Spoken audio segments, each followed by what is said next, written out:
Let's see if we can't figure out through all that change, all that chaos, all that complexity, where the market opportunities are. Peter Sheahan. Peter is known internationally. Helping companies create new value at enterprise scale. We all know what we're going to have to do. We're going to have to do more with less, efficiency. We're going to have to respond and evolve, agility. We're going to have to add more business value. Staff in 23 cities. He's the founder of Karrikins Group, a global consultancy firm focused on catalyzing growth in companies around the world. I'm a successful entrepreneur. Massive results faster than you ever thought possible. I've had the honor of seeing some of your material, but nothing beats the live experience. Ladies and gentlemen, Peter Sheahan.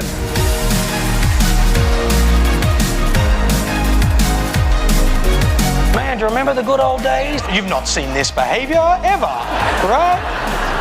Companies that elevated themselves above the competition in chaotic markets and took chaos and created opportunity instead of taking chaos and creating chaos were the ones that refused to believe that the external circumstances drove their internal success. They fundamentally believed that they had the ability to create their future.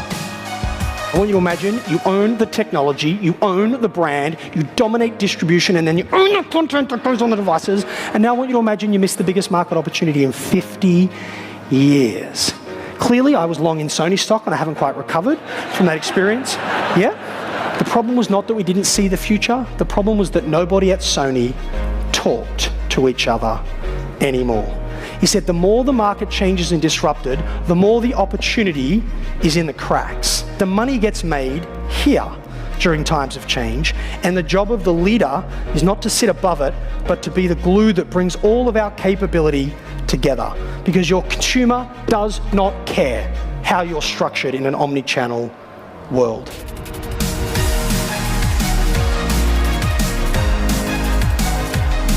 It's the ability for our customer to buy our product if they just wait 3 weeks for 25% less than they get it in store, and we're still 100% committed to a bricks and mortar retail strategy. That's the problem she had to solve. Listen to what they did. And if you take the jacket off the hanger, the two flat screens closest change their imagery. The first one shows you the artisan making the garment, because if you're going to spend $2.5 grand on a raincoat, you better have a really good justification for that irrational spend, all right? People who have grown up to be really good with a hammer tend to think every new opportunity is a nail. They try and shoehorn the new future into the old go-to-market model, when what they really need to do is evolve the model. And what Burberry have gone on to do is build the most powerful CRM engine in luxury goods. And it was inspired by this risk they took by moving into the very thing that disrupted them the most. You're in an accident. It's not that bad, but you're bleeding. You've called the paramedics, the ambulance, you've called the police, you're waiting for them to arrive.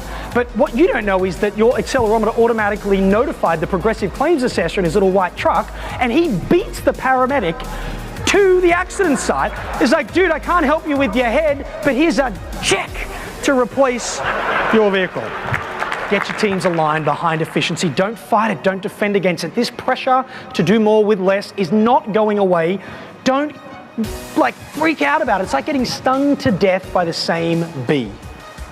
It's just going to keep coming back. Go with it. And the two things you want to do and get people focused on is, number one, don't get attached to your role. Don't get attached to the particular process. Don't get attached to the platform that you use. Get attached to the outcome. That's point number one.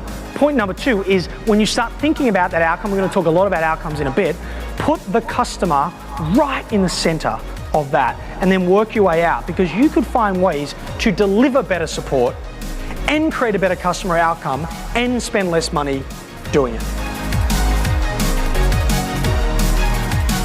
You can't out Amazon. You can't out Walmart. Great companies know exactly how they're going to win. And then they put every single dollar they have and every single time unit they have to invest in amplifying that value proposition. And they're saying, you know what, we're not going to play over there. That's not our space. This is our space, but we know in order to win, we have to be this good. And then you begin this upward spiral of innovation and margin creation, by the way, as well.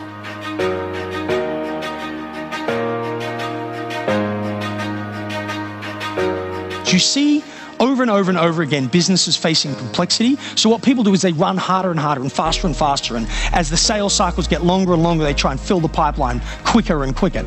No, what Adobe did was, let's not just work hard, let's do the hard work. And the ultimate problem a marketer has, which is the vast majority of their clients, is not how do I make pretty images.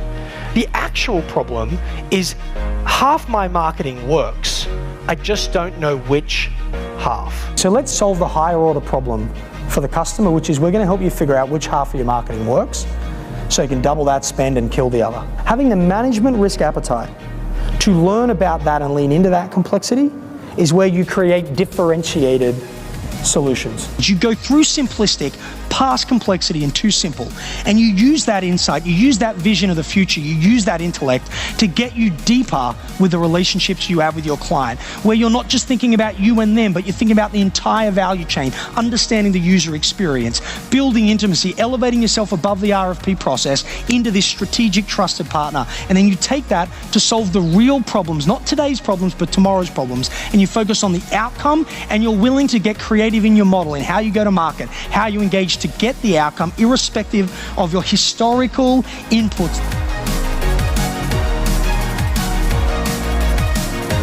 The biggest problem in times of change and transformation, or the unwillingness of an organization to adapt, is when an individual in a position of power has a personal attachment to how things get done.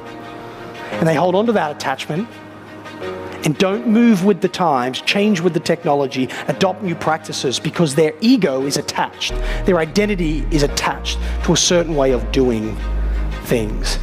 He put it differently. He said, where there is ego, there is excess.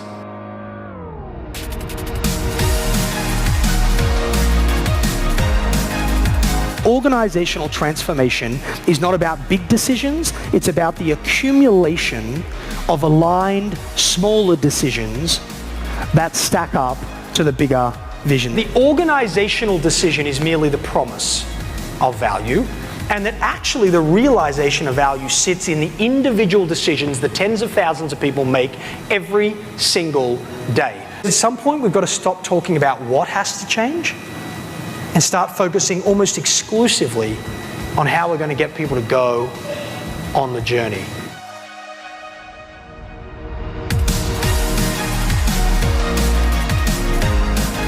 Let go of the legacy belief systems and reimagine the future in a form of possibility.